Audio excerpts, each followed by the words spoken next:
Aqui uma pessoa colocou uma frase do glossário esotérico a respeito de certa situação atual.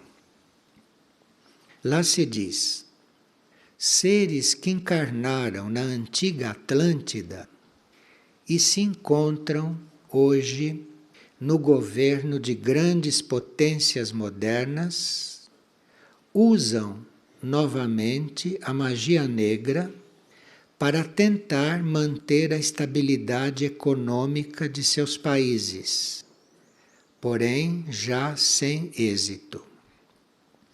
Como no passado, o jogo não está saindo bem, e esses países serão os primeiros a submergir durante o próximo Holocausto, agravado pelo comportamento da sua própria humanidade.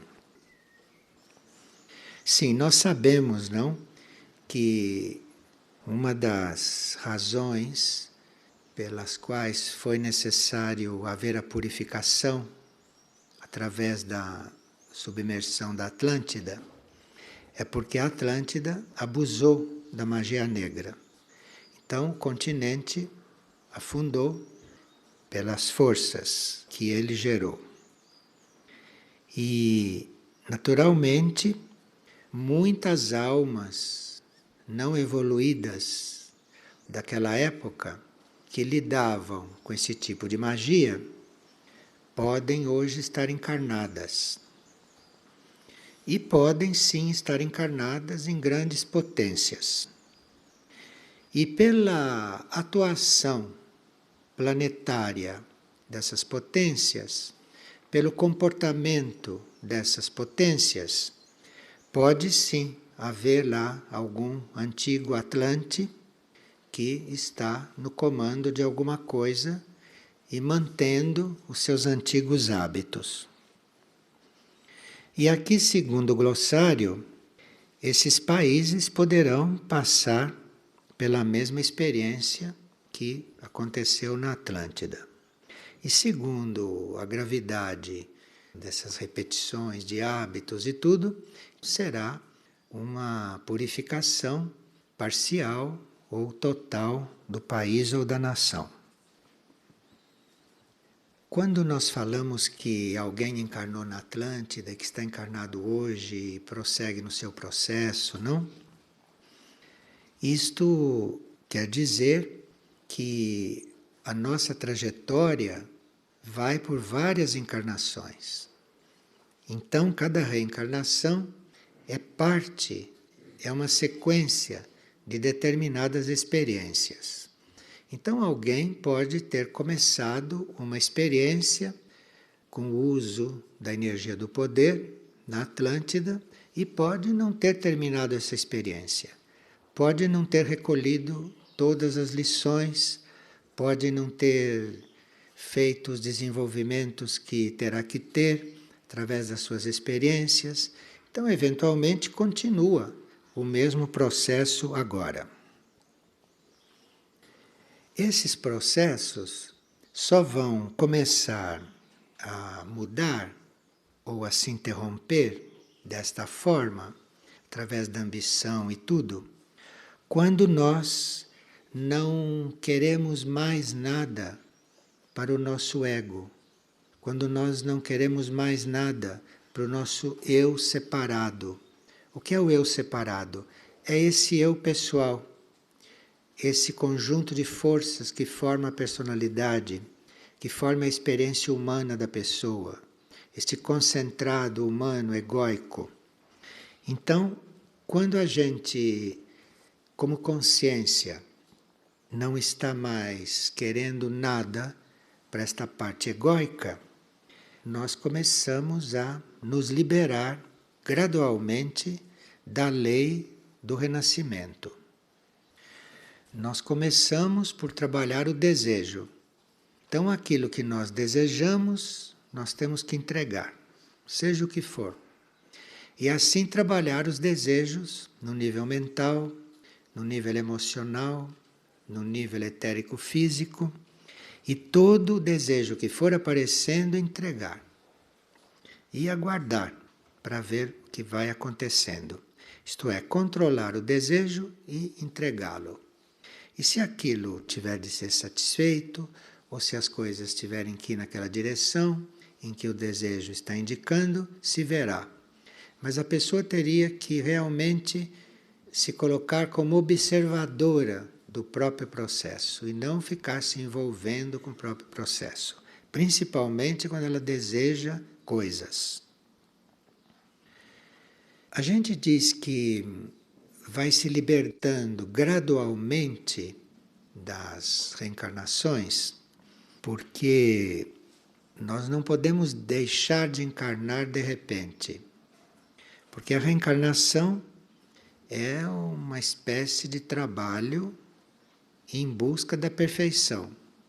Então, a cada encarnação, este trabalho vai se tornando mais consciente, e à medida que nós vamos conscientizando que se trata de buscar a perfeição, as reencarnações vão mudando de qualidade, vão mudando de aspecto, vão mudando de destino, segundo a nossa compreensão de que as vidas sucessivas são para que a gente se aperfeiçoe.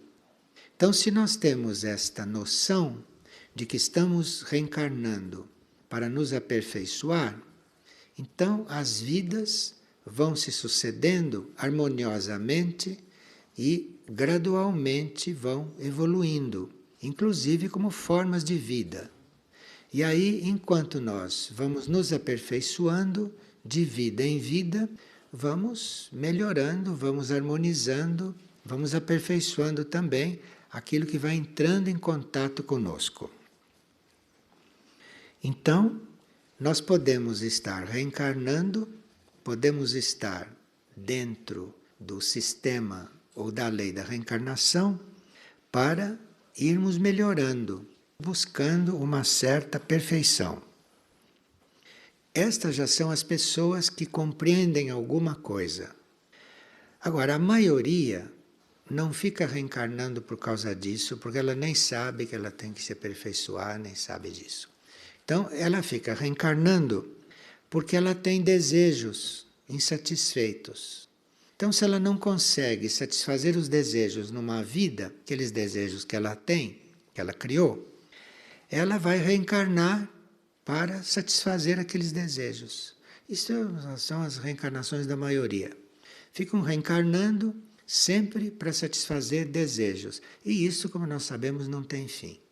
Se a pessoa não desperta, se a pessoa não controla isto, e se a pessoa não muda de ponto de vista com relação à vida, ela fica reencarnando indefinidamente para satisfazer desejos e acaba quase sempre frustrada. Agora, a reencarnação não serve só para isso, para a gente se aperfeiçoar ou para a gente procurar satisfazer desejos. Mas a reencarnação também serve para aqueles que têm mais consciência como oportunidade de serviço. Então, se a gente já tem uma certa consciência, a gente não vai mais encarnar para se aperfeiçoar e não vai mais reencarnar para satisfazer desejos. Eu falo de desejos elevados também, não? Desejo de fazer o bem para os outros, essas coisas todas.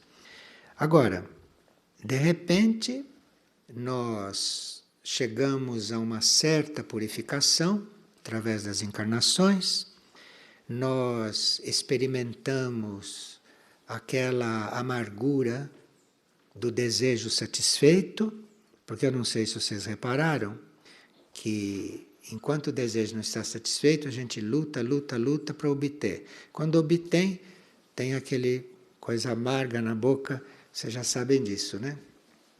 Até desejo de chocolate dá amargura na boca depois de satisfeito. Isso no plano físico. Que dirá nos outros o que acontece? Bom, aí, quando a gente já sentiu o amargo do desejo satisfeito, dos melhores desejos satisfeitos, é aí que a gente começa a reencarnar para outra coisa. Aí então entra numa outra direção. E aí a encarnação é porque a gente quer servir aqueles planos, aqueles níveis que necessitam de ajuda, servir aqueles planos de consciência. E naquele plano de consciência há seres de todos os reinos, há diferentes necessidades, e aí acontece então outros tipos de encarnação, que se chamam as vidas de serviço. E nas vidas de serviço, nós vamos também sendo purificados, porém de outra forma. Nós vamos sendo purificados de forma que o ser esteja cada vez mais adequado para o serviço. Aí há uma purificação física, há uma purificação emocional astral, há uma purificação mental, que é aquela que cada um necessita para poder executar a sua tarefa, executar o seu serviço. Então, muitas vezes, a purificação que nos cabe é também em função da tarefa que nós estamos dela encarregados. Porque há certas tarefas que precisam de certos tipos de purificação no nosso ser. E outras tarefas que precisam eventualmente de um outro tipo de purificação no nosso ser. E uma pessoa pergunta: qual é o nível de consciência supremo no ser humano? Nós estamos na evolução humana desde o plano físico até o nível monádico e divino. Isto tudo é o homem, é o indivíduo, não o indivíduo humano, ou o indivíduo divino. Então, nessa linha de consciência individual, nós temos a purificação da alma, a purificação da mente, a purificação do astral, a purificação do etérico físico a ser feita. No nível intuitivo e no nível espiritual, nós temos uma purificação no sentido de ficarmos mais sintonizados com a energia do alto. Aí a purificação espiritual não diz respeito aqui à parte material, como a purificação da mente, da alma, do astral e do etérico físico. Mas a purificação espiritual é no sentido do corpo de luz ou da mônada estarem cada vez mais em sintonia com o nosso processo cósmico, o nosso processo superior. Esta pessoa pode procurar na página 305 do Glossário Esotérico, que lá tem um gráfico bastante detalhado sobre tudo isso. E da página 305 em diante, tem os vários níveis de consciência com a purificação e com a realidade ali em cada um.